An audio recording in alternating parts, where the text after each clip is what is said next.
નમસ્કાર વિદ્યાર્થી મિત્રો, આજે આપણે અભ્યાસ કરીશું સેમેસ્ટર 3, જેમાં આજે આપણે સબ્જેક્ટ ભણવાનો છે એન્વાયરમેન્ટ પોલ્યુશન, જે તમારો સબ્જેક્ટ ઇલેક્ટિવ છે. સબ્જેક્ટ ઇલેક્ટિવ એટલે કે એન્વાયરમેન્ટ પોલ્યુશનમાં વિદ્યાર્થી મિત્રો અગાઉ તમે 5 લેક્ચરનો અભ્યાસ કર્યો છે.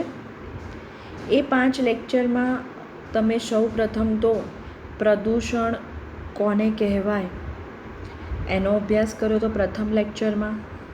પછી પ્રદૂષકો કોને કહેવાય. ત્યારબાદ તમે અલગ અલગ 3 પ્રદૂષણો જોયા હતા, કે જેમાં તમે સૌપ્રથમ હવા દ્વારા ફેલાતું પ્રદૂષણ એટલે કે હવાનું પ્રદૂષણ, ત્યારબાદ જળ પ્રદૂષણનો પણ તમે અભ્યાસ કર્યો એટલે કે વોટર પોલ્યુશન, અને ત્યારબાદ તમે છેલ્લે અભ્યાસ કર્યો તે હતું સોઇલ પોલ્યુશન એટલે કે જમીન દ્વારા ફેલાતું પ્રદૂષણ, જમીનનું પ્રદૂષણ. વિદ્યાર્થી મિત્રો, આજે આપણે અભ્યાસ કરવાનો છે એ છે ધ્વનિ પ્રદૂષણ એટલે કે નોઇઝ પોલ્યુશન. હવે ધ્વનિ પ્રદૂષણ એટલે શું, પહેલાં તો આપણે જોઈએ તો ધ્વનિ એટલે કે અવાજ, એટલે કે અવાજ દ્વારા ફેલાતું પ્રદૂષણ.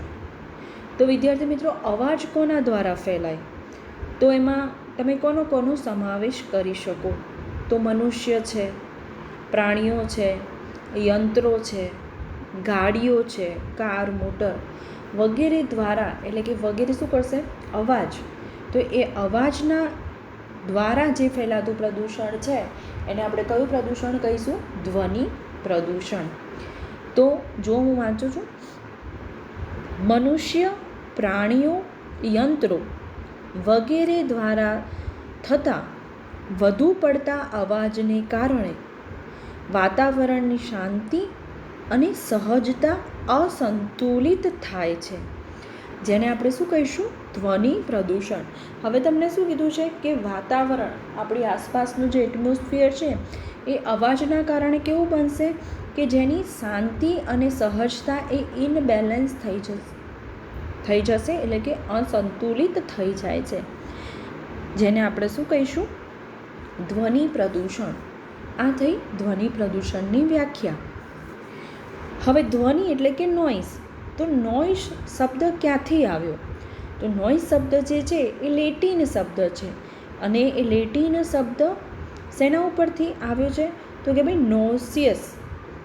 તો નોઇસ શબ્દ લેટિન શબ્દ નૌસિસ એટલે શું, અસ્વસ્થતા, ખલેલમાંથી બન્યો છે. હવે જુઓ, વિશ્વભરમાં મોટે ભાગે વાહન વ્યવહાર અને બાંધકામને કારણે ધ્વનિ પ્રદૂષણ વિશેષ વ્યાપક છે. સૌ મોટામાં મોટો અત્યારે ધ્વનિ ફેલાવવાનું હોય તો એ છે વાહન વ્યવહાર, કે અત્યારે આજના આધુનિક જમાનામાં એટલો બધો વાહન વ્યવહાર વધી ગયો છે કે જેના કારણે વાતાવરણમાં ધ્વનિ પેદા થાય છે, અને જેના કારણે વાતાવરણમાં ધ્વનિ પ્રદૂષણ ફેલાય છે.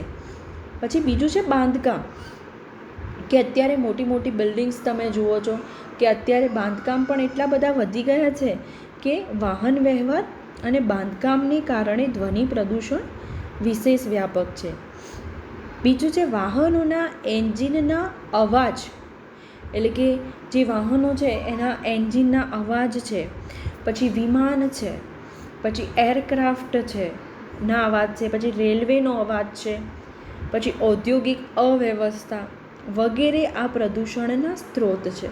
અત્યારે તમે જોશો વિદ્યાર્થી મિત્રો કે અત્યારના જે બાઇકો છે કે અત્યારના જે વાહનોના એન્જિન છે એ એટલો બધો અવાજ કરે છે કે જેના લીધે ધ્વનિ પ્રદૂષણ બહુ જ વ્યાપક બન્યું છે, અને જેના કારણે વાતાવરણ છે આપણું એ અસંતુલિત થાય છે.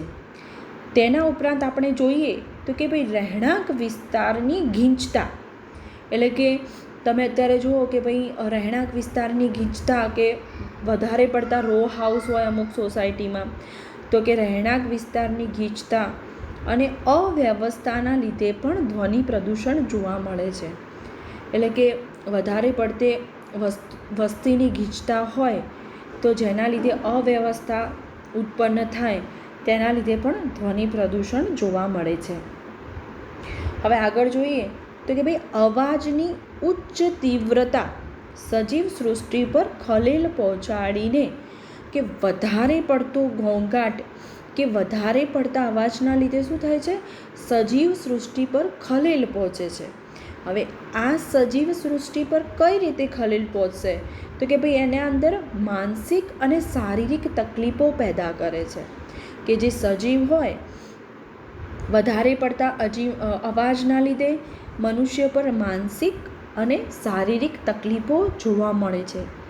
હવે એમાં કઈ કઈ પ્રકારની તકલીફો જોવા મળે છે તો કે ભાઈ જેમાં વિશેષ કરીને મનુષ્યમાં હૃદય સંબંધિત તકલીફો. તો હૃદય સંબંધિત તકલીફો કઈ તો કે ભાઈ લોહીના દબાણમાં વધારો થવો કે વધારે પડતા અવાજના લીધે મનુષ્યને હાર્ટની તકલીફો એટલે કે લોહીના દબાણની તકલીફો.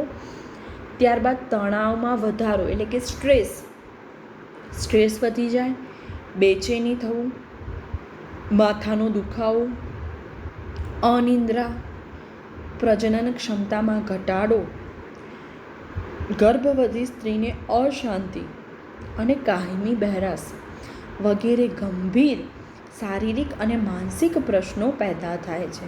તો તમે જોઈ શકો છો વિદ્યાર્થી મિત્રો કે અવાજના લીધે કેટલી તકલીફો થાય છે તો કે ભાઈ લોહીના દબાણની, પછી સ્ટ્રેસ, બેચેની, માથાનો દુખાવો, અનિદ્રા, પ્રજનન ક્ષમતામાં ઘટાડો, પછી જો કોઈ પ્રેગ્નન્ટ લેડીઝ હોય તો એને અશાંતિ અને કાયમી બહેરાશ જેવી ગંભીર સમસ્યાઓનો સામનો કરવો પડે છે સજીવ સૃષ્ટિને. હવે બીજું શું કીધું છે કે ધ્વનિ પ્રદૂષણને કારણે તંદુરસ્તી ઉપરાંત તકલીફ તો પેદા થાય છે પણ સાથે સાથે વર્તણૂક પર પણ ગંભીર અસરો થાય છે. હવે વર્તણૂક એટલે કે તમારું જે વર્તન છે વધારે પડતું ચીડિયાપણું થઈ જાય, તમને વધારે પડતા ઘોંઘાટના લીધે તમને બેચેની લાગે એટલે તમારું જે બિહેવિયર છે એ વધારે પડતું કેવો થઈ જશે વિદ્યાર્થી મિત્રો, ચીડિયાપણું. પછી બીજું શું કીધું છે તમને, બિનજરૂરી ઉચ્ચ ઘોંઘાટ અને અવાજની તીવ્રતાને લીધે શારીરિક અને માનસિક બંને તંદુરસ્તી જોખમાય છે.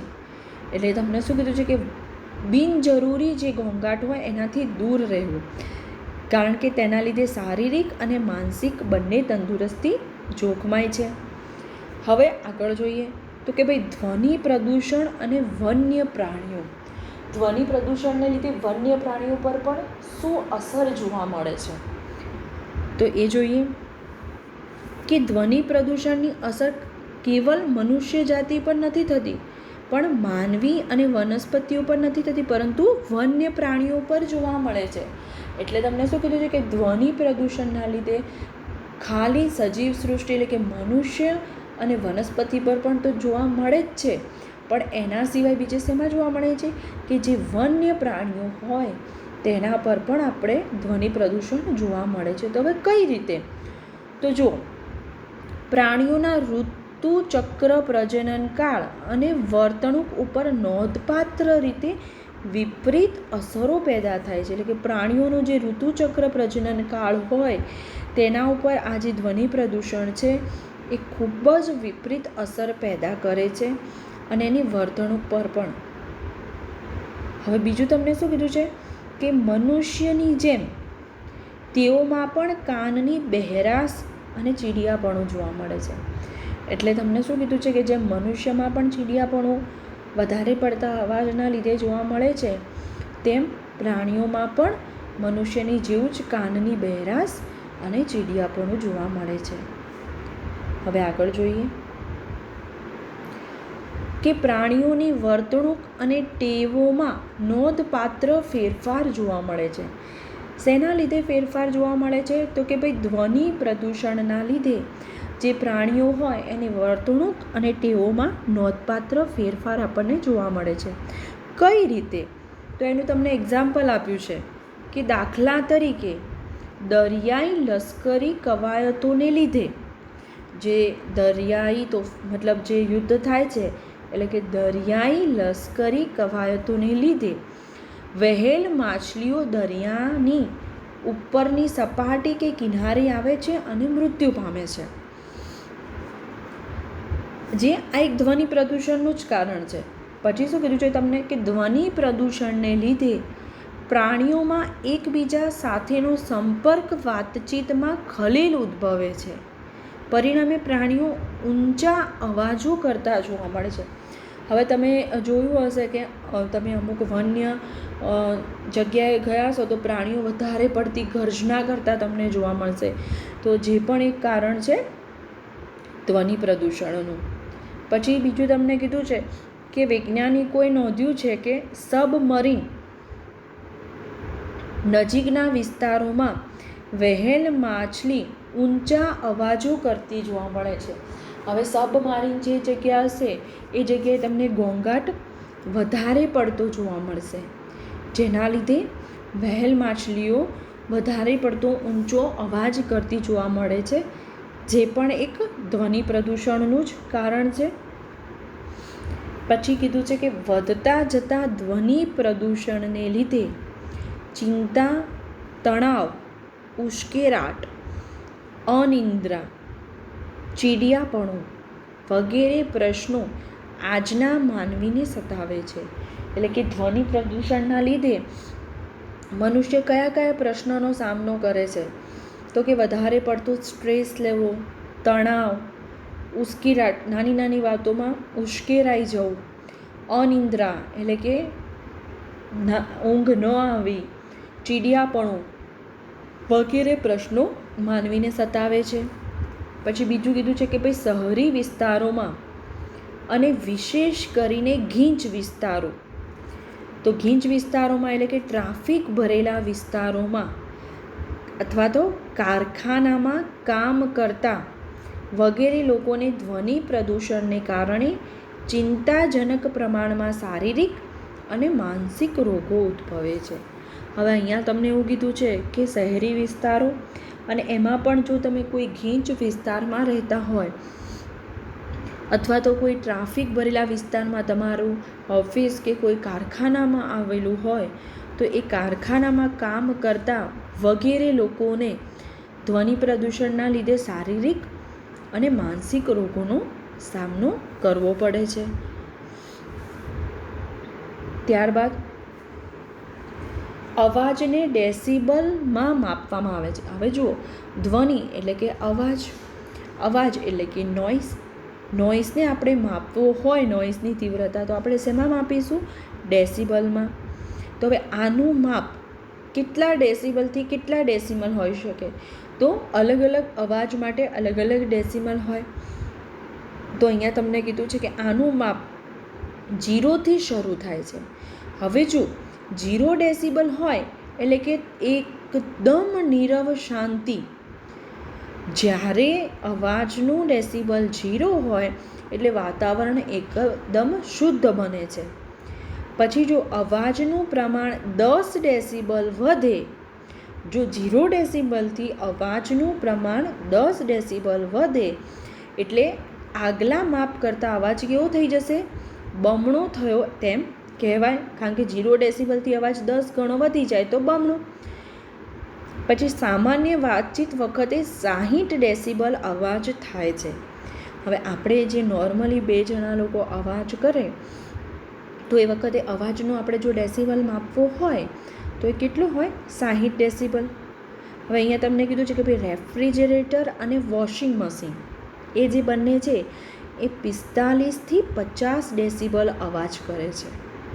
આપણે જે ઘરમાં રેફ્રિજરેટર અને જે વોશિંગ મશીનનો યુઝ કરીએ છીએ એની જો આપણે અવાજના ડેસિબલ માપવા હોય તો એ કેટલેથી કેટલા ડેસિબલ અવાજ કરશે? તો કે ભાઈ 45થી 50. હવે એની સામે બ્લેન્ડર, આપણે જે કિચનમાં બ્લેન્ડર યુઝ કરીએ છીએ કે ગાર્ડનમાં જે ઘાસ કાપવાનું મશીન આવે છે એ કેટલા ડેસિબલ અવાજ કરશે? તો કે ભાઈ 9 ડેસિબલ.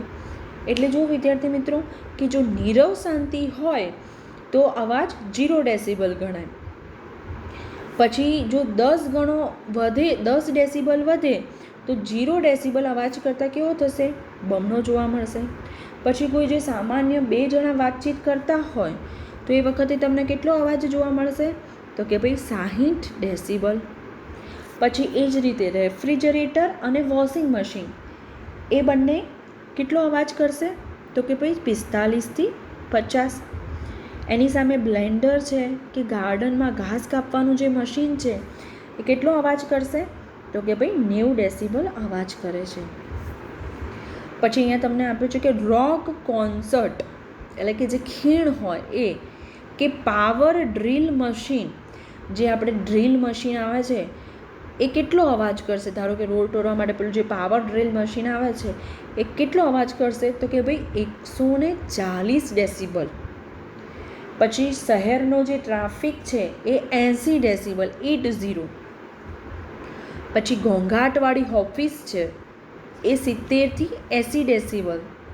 અને જે લાઉડ સ્પીકર છે એ 120 ડેસિબલ જેટલો અવાજ કરે છે. અહીંયા વિદ્યાર્થી મિત્રો ડેસિમલ છે. કેટલો અવાજ કરશે? 120 ડેસિમલ. એટલે કે જે પાવર ડ્રીલ છે એ કેટલો ડેસિબલ અવાજ કરશે? તો કે ભાઈ 140 છે. ત્યારબાદ ટ્રાફિક છે, ઘોંઘાટવાળી ઓફિસો છે જે 70થી 80 ડેસિબલ, અને લાઉડ સ્પીકર જે છે નવરાત્રિમાં એ 120 ડેસિબલ જેટલો અવાજ કરે છે. હવે આની સરખામણીએ ફટાકડાનું લેવલ કેટલું હાનિકારક છે? તો કે ભાઈ આની સરખામણીએ અમુક ફટાકડાનું ડેસિબલ લેવલ વધુ હાનિકારક છે. એટલે કે આ જે ધ્વનિ પ્રદૂષણ તો ફેલાય છે એની સામે તમે જે દિવાળીમાં ફટાકડા ફોડો છો એ તમારા માટે કેટલા હાનિકારક છે? તો કે ભાઈ ફટાકડાનું ડેસિબલ લેવલ છે એ ખૂબ જ હાનિકારક નીવડે છે. તો કઈ રીતે? તો એટમ બોમ્બ, અને આપણે જે એટમ બોમ્બ ફોડીએ છીએ દિવાળીમાં એ, અને રસ્સી બોમ્બ એ કેટલા ડેસિબલ અવાજ કરશે? 130 ડેસિબલ અવાજ કરે છે. જો વિદ્યાર્થી મિત્રો તમે જે ફટાકડા ફોડો છો એ કેટલા હાનિકારક હોય છે અને અવાજ વાતાવરણમાં કેટલું ધ્વનિ પ્રદૂષણ ફેલાવશે?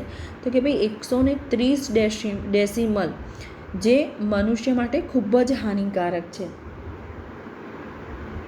ત્યાર પછી તાજમહેલ 110 ડેસિબલ. પછી લાંબી લૂં એટલે કે ફટાકડાની જે આવે છે 140થી 150 ડેસિમલ જેટલો પ્રચંડ ઘોંઘાટ કરે છે. પછી ચાઇના ડ્રેગન જે 80થી 110 ડેસિબલ. પછી ફુવારા 85 ડેસિબલ અવાજ કરે છે. અહીંયા તમને અલગ અલગ અવાજ આપી દીધા છે. પછી અહીંયા તમને એવું કીધું છે કે એક અભ્યાસ પ્રમાણે 85 ડેસિબલ જેટલો અવાજ જો સતત કાને પડતો રહે તો શ્રવણ શક્તિને અસર થાય છે. જો તમે વિચાર કરો કે જો 85 ડેસિબલ જેટલો અવાજ સતત તમે સાંભળો તો તમારી કાનની જે સાંભળવાની શક્તિ છે એને અસર થાય છે. તમે 1 મિનિટથી વધુ સમય સુધી 150, 110 તેમજ 15 મિનિટ સુધી 100 ડેસિબલ જેટલો અવાજ સાંભળવાથી કાયમી બહેરાશ આવી શકે છે. હવે અહીંયા તમને શું કીધું છે કે જો તમે 1 મિનિટ સુધી 110 ડેસિબલ અને 15 મિનિટ સુધી 100 ડેસિબલ જેટલો અવાજ કરો તો તમારે કાયમી બહેરાશ જોવા મળે છે. પછી તમને શું કીધું છે કે 125થી 155 ડેસિબલ જેટલો પ્રચંડ અવાજ કરતા ફટાકડા સરેરાશ 10 ફૂટ દૂર ફૂટે તો પણ કાનને ગંભીર હાનિ પહોંચાડી શકે છે. કે તમે જે ફટાકડા ફોડો છો એ ધારો કે 125થી 155 ડેસિબલ જેટલા હોય તો તમે ભલે એને 10 ફૂટ દૂર ફોડો પણ કાનને ગંભીર રીતે ઈજા કરે છે. હવે જો આ બધી વાતો વાંચ્યા જાણ્યા પછી તમે આ જોયું કે તમને જે ધ્વનિ છે, અવાજ છે એ તમને કઈ રીતે નુકસાન કરી શકે છે. તો વાંચ્યા જાણ્યા પછી તમે વિચારો કે દિવાળીનો આનંદ, ઉમંગ માણવા કોઈને નુકસાન થાય તો એ શું કામનું ફટાકડા ફોડવાને બદલે તમે ફટાકડા ફોડો અને એના લીધે નુકસાન થાય એના બદલે અહીંયા તમને શું કીધું છે કે ઝગમગ રોશની ફેલાવતા દીવડા પ્રગટાવો. એની જગ્યાએ તમે દીવડા પ્રગટાવો કે જેથી ધ્વનિનું પ્રદૂષણ નિવારી શકાય. અને જો ફટાકડા ફોડવા જ હોય તો ધૂમ ધડાકા ઓછા થાય અને બહુ ધુમાડો પેદા ન થાય તેવા ફટાકડા ફોડો. પછી એક વૈજ્ઞાનિક તબીબે એવું પણ જણાવ્યું છે કે એક તબીબે જણાવ્યા મુજબ ફટાકડા ફોડવાથી માત્ર ધુમાડો જ નથી થતો ધુમાડો જ નથી સર્જાતો પણ સરપેન્ડેડ પાર્ટિકલનું ઉત્પાદન પણ થતું હોવાથી અસ્થમાના દર્દીઓના શ્વાસોશ્વાસના માર્ગમાં અંતરાય પેદા થાય છે. કે તમે જે ફટાકડા ફોડો છો એમાં ધુમાડો તો થાય જ છે, પણ એની સાથે સાથે એક પાર્ટિકલનું ઉત્પાદન થાય છે અને એ પાર્ટિકલના લીધે અસ્થમાના દર્દીઓની શ્વાસોશ્વાસમાં તકલીફ પેદા થાય છે. ધુમાડો અને બીજું કાંઈ નહીં પણ સલ્ફર ડાયોક્સાઇડ, કાર્બન ડાયોક્સાઇડ અને મોનોક્સાઇડ જેવા વાયુ હોવાથી શ્વાસોશ્વાસના માર્ગનો અંદરના ભાગને શું કરશે? અસર પામે છે અને અમુક કિસ્સાઓમાંથી દર્દીઓના ફેફસાને પણ નુકસાન પહોંચાડે છે. તો વિચાર કરો વિદ્યાર્થી મિત્રો કે આ ઘોંઘાટ છે એ મનુષ્ય, માનવજાતિ છે, પ્રાણીઓ છે, વનસ્પતિઓ એટલે કે આખી સજીવ સૃષ્ટિને કઈ રીતે નુકસાન કરી શકે છે.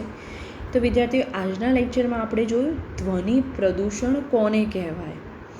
હવે આપણે નેક્સ્ટ લેક્ચરમાં ધ્વનિ પ્રદૂષણને નિવારવા માટેના ઉપયોગો જોઈશું કે કઈ રીતે ધ્વનિ પ્રદૂષણ નિવારી શકાય એ આપણે નેક્સ્ટ લેક્ચરમાં જોઈશું.